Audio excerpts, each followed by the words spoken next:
চাচার ঘর থেকে খেলাধুলা শেষে আর মায়ের কোলে যাওয়া হলো না 2 বছরের শিশু হুমায়রার। বাবার হাতের খাবারও খাওয়া হলো না তার। বাড়ির উঠান থেকে শিয়ালের ভয়াল কামড়ে নিমিষেই শেষ হয়ে গেল অবুঝ শিশুটির ছোট্ট জীবন। আমার খুব কষ্টের মেয়ে, আমি খুব আদর করে মারে বড় করছি। আমি জেনে গেছি ভাই, আমার মেয়ে কাছে আব্বা মজা আনলো, আমি মজা আনছি। পরিবারের সবার আদরের ছোট্ট শিশুটির এমন নির্মম মৃত্যুতে বাড়ি জুড়ে শুধুই কান্নার আহাজারি। অঝরে কাঁদছেন শিশুটির মা চায়না আক্তার। আমার শিশুরে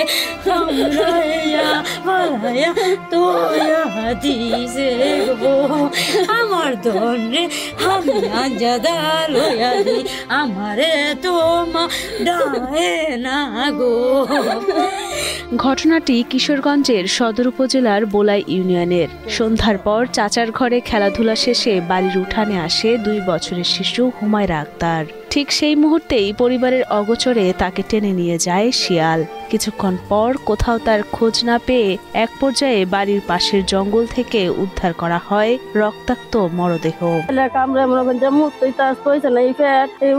সবকিছু খায়া এই হলের পাশে ফিসারে ভরে লেছে, অনেক মানুষে বিছায়া আনতে মেয়েটা কইতাছে বড় আব্বার ঘরে যাইব, পরে দে আমার যা লেগে দিয়েছে রুমেতে মেয়েটা যে বাইরেছে এরা ঘরে মানুষও দেখছে না। আমরা তো ঘরের ভিতরে আর কইতারি না মেয়েটারে ছেলে জানিছে। প্রতিবেশী ও স্থানীয়রা জানান শিশুটির শরীরের বিভিন্ন স্থানে শিয়ালের কামড়ের চিহ্ন পাওয়া গেছে এবং তারা জানান আক্রমণটি ছিল অত্যন্ত নৃশংস।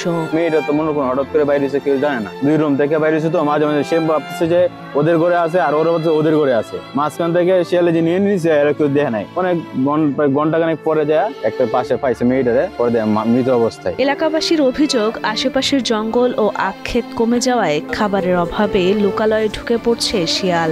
চলতি বছরের 19 মার্চ পার্শ্ববর্তী তেরহাসিয়া গ্রাম থেকেও একইভাবে 2 বছর বয়সী ছেলে মোহাম্মদ আরাফকে বাড়ির উঠান থেকে টেনে নিয়ে যায় শিয়াল। সেবারও শিশুটির মৃত্যু হয়।